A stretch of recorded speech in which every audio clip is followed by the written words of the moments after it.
Huckleberry Finn escaped an abusive, drunken father, lit out on the Mississippi River, and learned some adult wisdom from the slave Jim. Jaxie Clacton escapes an abusive, drunken father, lights out in the Badlands of West Australia, and learns something like adult intellect from a priest living in a shepherd's hut. No, I'm not suggesting that that's all there is to the latest novel by the prolific Australian Tim Winton. But I am saying that an archetype is at the heart of the shepherd's hut.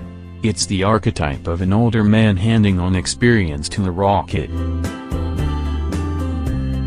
To be specific, not only has 15-year-old Jaxie been beaten repeatedly by his no-hoper father, but he's lost his much-abused mum to cancer and been forcibly separated from his girlfriend and cousin, Lee, the only person for whom he has a tender regard. When his dad dies in a stupid accident, Jaxie fears he will be accused of killing him. After all, his wild barneys with his father are well known to everyone in their tiny, dead-end town. So with rifle, knife in pack, he sneaks off north on foot. At least his dad taught him how to track, shoot, and skin roos and gannas.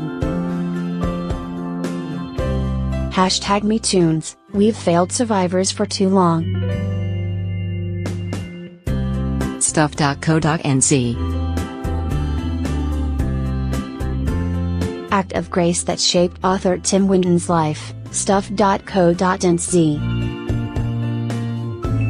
Literary legend Tim Winton, I wanted to be in on that scam. Stuff.co.nz. The whole flavor of this novel is in the narration, because it is Jaxie who tells his own story. His language is crude, violent, angry, vivid and oddly poetic, even when he's effing and blinding.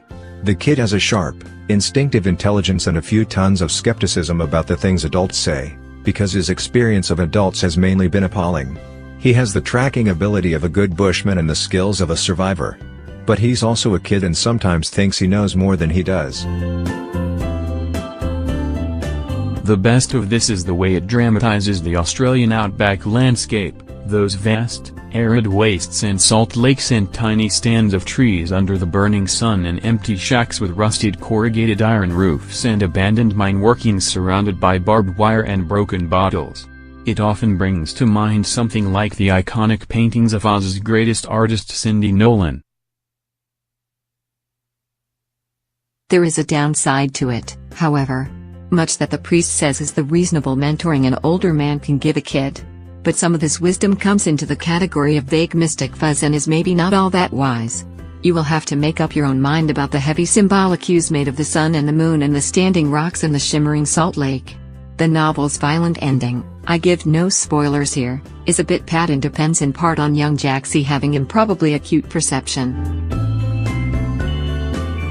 All in all, though, this is a memorable and very readable novel. Sure, it implies much about male mentalities and the current crisis of masculinity.